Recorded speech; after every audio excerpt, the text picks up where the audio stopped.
तो 3 तलाक का मुद्दा सुप्रीम कोर्ट तक पहुंचा और उसके बाद सुप्रीम कोर्ट ने इसे संवैधानिक करार दे दिया। अब केंद्र सरकार इस पर कानून बनाने के लिए बिल का मसौदा जो है वो तैयार कर चुकी है। 3 तलाक देने वालों को 3 साल तक की सजा हो सकती है। लेकिन इस सब के बीच में सवाल यह है कि कानून से क्या ट्रिपल तलाक रुक जाएगा, इसकी टाइमिंग को लेकर भी सवाल हो रही है। साथ ही सवाल इस बात को लेकर भी पूछे जा रहे हैं, कई एक्टिविस्ट ऐसी हैं, कई मुस्लिम महिलाएं ऐसी हैं जो कह रही हैं कि आपने पूरा कंप्लीट फैमिली एक्ट क्यों नहीं लेकर आते हैं, बार बार हमें क्यों कोर्ट का दरवाजा खटखटाना पड़े, इसमें आप पॉलीगैमी, इनहेरिटेंस, तमाम मुद्दे क्यों नहीं शामिल कर लेते। इन तमाम सवालों पर भी हम चर्चा करेंगे, लेकिन उससे पहले ये रिपोर्ट। 3 तलाक देने वालों पर कसेगा कानून का शिकंजा। 3 तलाक दिया तो होगी जेल। 3 तलाक पर रोक लगाने के लिए केंद्र सरकार कानून बनाने जा रही है। कानून का मसौदा तैयार हो चुका है। कानूनी मसौदे के मुताबिक किसी भी तरह का 3 तलाक गैर कानूनी है। ट्रिपल तलाक देने वाले को 3 साल की जेल हो सकती है। 3 तलाक गैर जमानती अपराध होगा। जेल के साथ जुर्माना भी हो सकता है। कितना जुर्माना लगेगा ये मैजिस्ट्रेट तय करेंगे। बहुत ही वेलकम मूव है। बस ये देख लिया जाए कि कानून बनने के बाद उसका इम्प्लीमेंटेशन भी हो। जब तक पॉलीगैमी को कंट्रोल नहीं किया जाएगा तो ये निकाह हलाला और ये ट्रिपल तलाक जो है ये मतलब मुस्लिम वीमेन को ज़्यादा प्रोटेक्शन नहीं मिलेगा। एक आंकड़े के मुताबिक इस साल देश में अब तक ट्रिपल तलाक के 244 मामले सामने आ चुके हैं। अगस्त में सुप्रीम कोर्ट ने ट्रिपल तलाक को असंवैधानिक बताया था। अदालत के फैसले के पहले ट्रिपल तलाक के 177 मामले सामने आए थे। फैसले के बाद 3 तलाक के 66 मामले सामने आए। लिहाजा ट्रिपल तलाक के खिलाफ कानून को सही दिशा में उठाया गया कदम बताया जा रहा है। मैं समझता हूं कि इससे शरह तलाक जरूर घटेगी। चुनाव आता है तभी इनको देश की या देश के लोगों की भलाई का क्यों सोचता है। ट्रिपल तलाक पर कानून के मसौदे को राज्य सरकारों के पास भेजा गया है। हो सकता है कि संसद के इसी शीतकालीन सत्र में बिल भी पेश कर दिया जाए। वीडियो जर्नलिस्ट हरीश शर्मा के साथ अरविंद सिंह, न्यूज नेशन, दिल्ली। तो क्या कानून से रोकेगा ट्रिपल तलाक? इस पर चर्चा के लिए एक बेहद खास पैनल इस वक्त हमारे साथ मौजूद हैं। भारतीय जनता पार्टी से इस वक्त हमारे साथ जुड़ रही हैं शायना एनसी जी, और साथ ही साथ मुस्लिम महिला फाउंडेशन से नाज़रीन अंसारी जी हमारे साथ हैं। बेवाक कलेक्टिव से हसीना खान हमारे साथ हैं, और साथ ही साथ स्टूडियो में मौजूद हैं मौलाना अब्दुल हमीद नौमानी साहब, और साथ ही साथ फरहा फैज हमारे साथ है। जफर अमीन साहब भी हमारे साथ समाजवादी पार्टी से जुड़ रहे हैं। नौमानी साहब, सबसे पहला सवाल मेरा आपसे है। आंकड़े अभी हमने थोड़ी देर पहले यहां पर बताया, इसी साल की हम बात करें 244 मामले आ चुके हैं, और सुप्रीम कोर्ट ने जब इसे असंवैधानिक करार दे दिया उसके बाद भी 66 और मामले सामने आए। यानी कि ये 66 मामले इसी तरफ इशारा कर रहे थे कि कानून बनाना बहुत जरूरी है। सिर्फ सुप्रीम कोर्ट की असंवैधानिक ठहरा देने से ये रुक नहीं सकता है। आप सहमत हैं इससे, इस कानून से? देखिए, हम तो है आपके चैनल के माध्यम से कम 15-16 बार ये कह चुके हैं कि जब तक आप कानून नहीं बनाएंगे और उसमें ये प्रावधान नहीं करेंगे, उसमें ये लिखा जाना ज़रूरी है कि जो आदमी अकारण जो है 3 तलाक एक साथ देता है उसको आपराधिक जो है वो आपराधी घोषित करते हुए दंड का जो प्रावधान होना चाहिए। वो होता क्या है कि 35 से 40% महिलाएं जो है वो किसी कारणवश से जो है वो तलाक लेती है, और 60 से 65% जो है वो पुरुष जो है वो तलाक देते हैं। कभी ये होता है कि बहुत ज़्यादा सताया जाता है, खाना खर्च नहीं दिया जाता है और लोग जो है वो परेशान करते हैं, तो महिला जो खुद जो है वो तलाक लेना चाहती है। तो अगर ऐसी स्थिति में आपको जो है तलाक को बिल्कुल जो अनवायलेट कर देंगे तो फिर महिलाओं के लिए भी दिक्कत होगी। 3 साल कारावास से क्या आप सहमत हैं? के लिए क्यों? हाँ बिल्कुल, हम उससे सहमत हैं। जो अकारण जो है गलत तलाक देगा उसको अपराधी जो है वो घोषित करना चाहिए। महिलाएं भी तो खुला मांग सकती है, उसमें ऐसी कोई दिक्कत नहीं है। वो खुला एक अलग चीज है, वो जी खुला अलग चीज है और तलाक भी अलग है। नहीं, देखिए, तलाक मांगने के लिए बाकायदा एक एक्ट है, dissolution of Muslim marriage act, जिसमें बाकायदा ग्राउंड्स दी हुई हैं किस ग्राउंड पर एक महिला कोर्ट में जाकर के तलाक का सूट फाइल कर सकती है। तो वो पहले से मौजूद है। महिलाओं के लिए 3 अधिकार है। महिलाओं के लिए शरिया के हिसाब से 3 अधिकार है और मर्द को केवल 1 अधिकार है। महिला जो है काजी से फस्क करा सकती है अगर कानून बन जाता है। इसको जो है वो तलाक तफवीज के तहत भी लाया जा सकता है। खोला जो है ना वो 3रे नंबर पर है।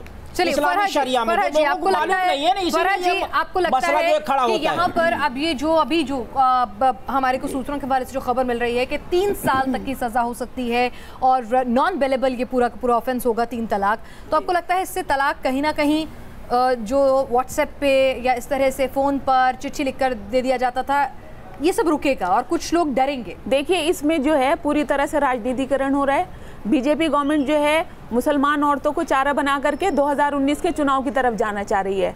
हमारी मुसलमान औरतों की जो डिमांड थी वो पूरे फैमिली एक्ट की डिमांड थी। उसमें मैरिज कवर हो, उसमें डाइवोर्स कवर हो, उसमें इनहेरिटेंस कवर हो, मेंटेनेंस कवर हो। आप सिर्फ 3 तलाक के मुद्दे को पकड़ करके खड़े हो गए। हम लोग जो इशू लेकर के गए थे वो पॉलीगैमी भी था। शाइना जी से इसका जवाब ले लेते हैं। शाइना जी, यहाँ पे फरहा जी हैं, एक्टिविस्ट हैं, वो कह रही हैं कि 2019 के चुनाव में आप आगे बढ़ना चाहते हैं, सिर्फ 3 तलाक का मुद्दा क्यों? वो तो पूरा एक कंप्लीट मैरिज फैमिली एक्ट आपकी सरकार से चाहते थे जिसमें पॉलीगैमी, इनहेरिटेंस का मुद्दा भी शामिल हो। क्या जवाब देंगे आप इन्हें? सबसे पहले पिनाश जी और विशाल जी, आपको ये जानना चाहिए कि ये कोई राजनीतिक मुद्दा नहीं है, ये महिला का सम्मान का मुद्दा है, इक्वालिटी का मुद्दा है। जहाँ इतने सारे इस्लामिक देश हो, पाकिस्तान हो, सऊदी अरेबिया हो, ईरान हो, इराक हो, इजिप्ट हो, सब जगह ख़त्म हुआ है, तो भारत में क्यों? आप मुझे बताइए कि कौन सा ऐसा हक एक पुरुष को मिलता है कि वो तलाक तलाक तलाक बोल के कोई किसी की ज़िंदगी बर्बाद करें? और ये याचिका में 6 लाख से ज़्यादा देखिए, आप कह रही हैं महिलाओं के सम्मान की बात है। सुनिए मेरी बात, आप कह रहे हैं महिलाओं के सम्मान की बात है और इस्लामिक कंट्रीज़ में जो है ये बैन है। इस्लामिक कंट्रीज़ में अगर हम पाकिस्तान की बात करें तो वहाँ पर 1961 में ऑर्डिनेंस आ गया था और वहाँ पर सेकेंड मैरिज के लिए बाकायदा परमिशन लेनी पड़ती है आर्बिट्रेशन काउंसिल से। वहाँ बताना पड़ता है कि आप पहली वाइफ को क्यों नहीं रखना चाहते, अगर छोड़ना चाह रहे हैं तो क्यों छोड़ना चाह रहे हैं। तब आर्बिट्रेटर्स जो है वो डिसाइड करते हैं कि इसको सेकंड मैरिज अलाउ की जाए कि नहीं की जाए। अगर इस्लामिक कंट्री में ये सब हो रहा है तो यहाँ पर क्यों नहीं हो सकता? सिर्फ 3 तलाक को ही क्यों आप कानून बनाना चाह रहे हैं? पूरा फैमिली एक्ट क्यों नहीं? अगर यहाँ हिंदूज के लिए पूरा फैमिली एक्ट है, उनके लिए अलग से गार्जियनशिप एक्ट है, उनके लिए मैरिज एक्ट है, डाइवोर्स उसमें आता है, उसमें इनहेरिटेंस के लिए उनके एक जवाब दें। तो हमारे लिए मुसलमान औरतों के लिए क्यों नहीं? फरहा जी, एक मिनट जवाब देने दीजिए शाइना जी को। शाइना जी, सवाल आपने सुने होंगे, जवाब दें। देखिए, सुझाव तो 1000 आ सकते हैं, लेकिन मैं मानती हूं कि आते हुए विंटर सेशन में जहां चर्चा होने वाली है पार्लियामेंट में, जहां ये निर्णय कि जो भी व्यक्ति ऐसे ट्रिपल तलाक का इस्तेमाल करें उनको 3 साल नॉन बेलेबल वारंट इशू किया जाए और उनको डायरेक्ट जेल भेजा जाए, ये एक बहुत ही पॉजिटिव स्टेप है। हमें ये सोचना है कि हम क्या कर सकते हैं ताकि हर एक महिला, हिंदू या मुस्लिम या क्रिश्चियन या जैन, उनको प्रोटेक्ट किया जाए। और कानूनी निमित्त यूनिफॉर्म सिविल कोड का मतलब क्या है? हम चाहते हैं justice to all and appeasement to none. जो थोड़े ऐसे लोग ये अपने ही समाज के ठेकेदार बनना चाहते हैं और ऐसे लोगों को अफवाहें या ज़्यादा इंस्टिगेट करना चाहते हैं, तो ये बहुत ही अफसोसजनक है मुद्दा। आपने मुस्लिम महिलाओं की प्रोटेक्शन की बात यहाँ पर की है। हसीना खान हमारे साथ हैं। खड़ी है हसीना जी, जब अदालत तक ये मामला पहुंच गया था, नीति नियत में कोई खोट नहीं और ये एक संघर्ष है। हसीना जी, जब अदालत तक ये मामला पहुंच गया था, तमाम मुस्लिम धर्म गुरुओं ने कहा था कि अदालत तक भले ये पहुंच गया है, कानून बनाने की नौबत नहीं आएगी, हम अपने स्तर पर इसे सुलझाने की कोशिश करेंगे। फिर भी हमने देखा सुप्रीम कोर्ट के असंवैधानिक ठहराने के बाद भी ये कहीं रुका नहीं। आपको लगता है कि कानून बनाने की जरूरत आन पड़ी थी और इतना कठोर कानून बनाने की जरूरत आ थी?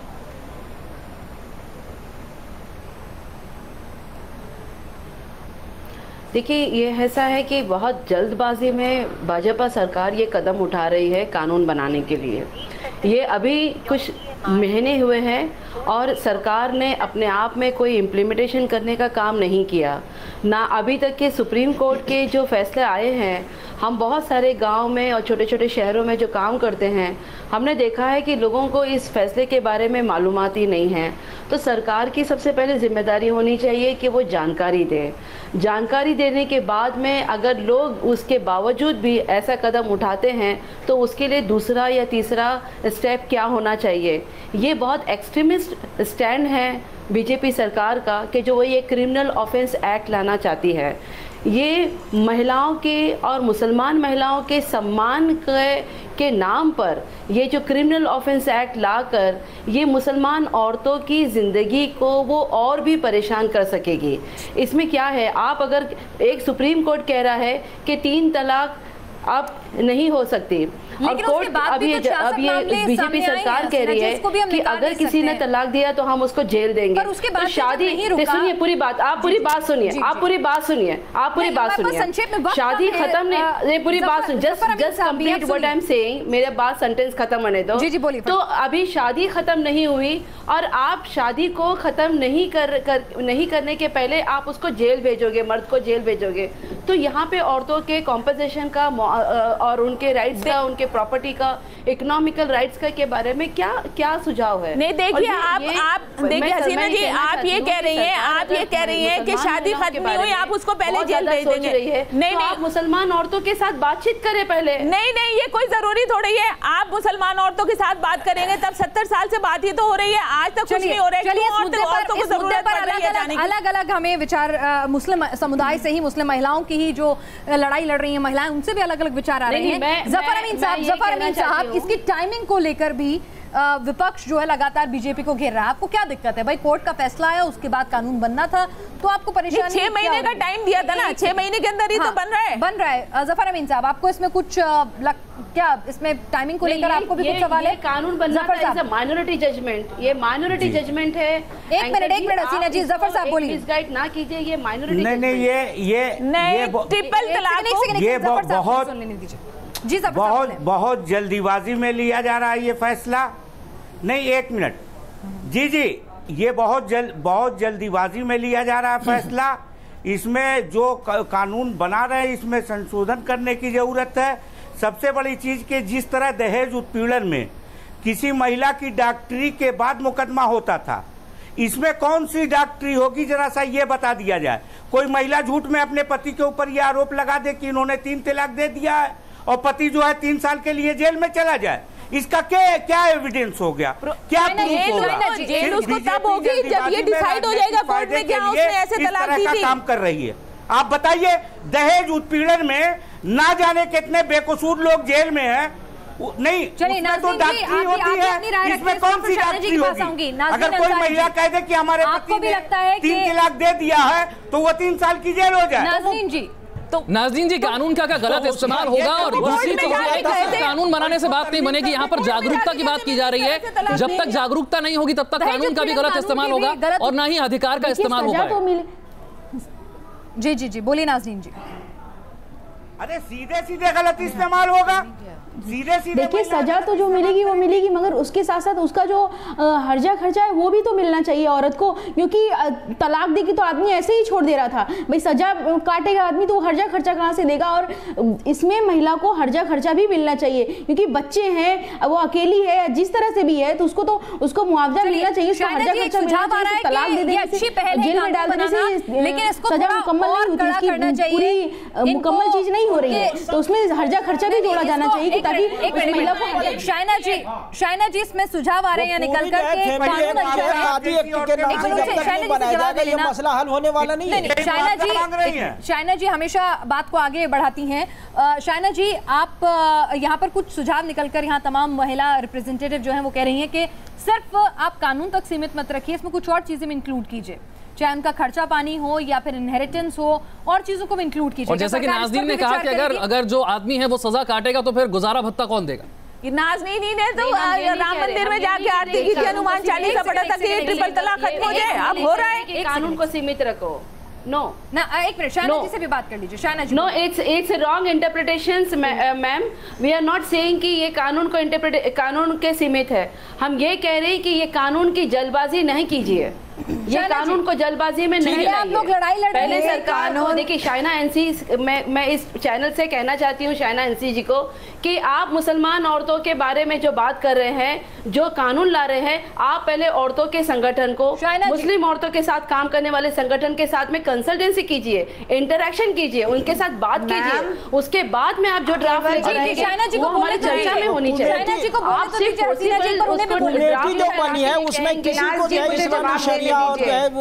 कुरान और मजहब के जानकार को नहीं रखा है। मुझे जवाब देने दीजिए। जी बिल्कुल, मैं आप ही के लिए बोलने के लिए बोल रही हूँ। मुस्लिम सबसे पहले तो मुद्दा ये है,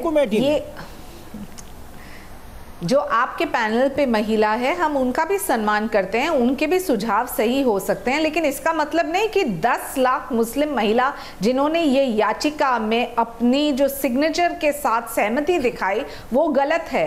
अभी सरकार की भूमिका क्या है? 60 साल इस देश में सिर्फ चर्चा हुआ, चर्चा के ऊपर चर्चा। शाहबानू केस के बाद हम जानते हैं कि क्या वोट बैंक की राजनीति हुई। हम उसमें न जाते हुए महिला का सम्मान, यहाँ समझे कि तलाक का मुद्दा उठा। गृहमंत्री राजनाथ सिंह की अध्यक्षता में इनके मिनिस्ट्रियल ग्रुप ने ये ड्राफ्ट तैयार किया है, राज्यों को भेजा जा रहा है, उनसे सलाह ली जा रही है और उसके बाद संसद के शीतकालीन सत्र में इसे पेश किया जाएगा। पिनाज बिल्कुल, और गुजरात चुनाव भी हैं तो उसको लेकर विपक्ष को इसकी टाइमिंग को लेकर भी सवाल उठ रहे हैं, लेकिन सरकार तर्क दे रही है कि कोर्ट ने कहा था 6 महीने में कानून, तो हम वो काम कर रहे हैं। राजनीति है, सबको सब कुछ समझ में आता है।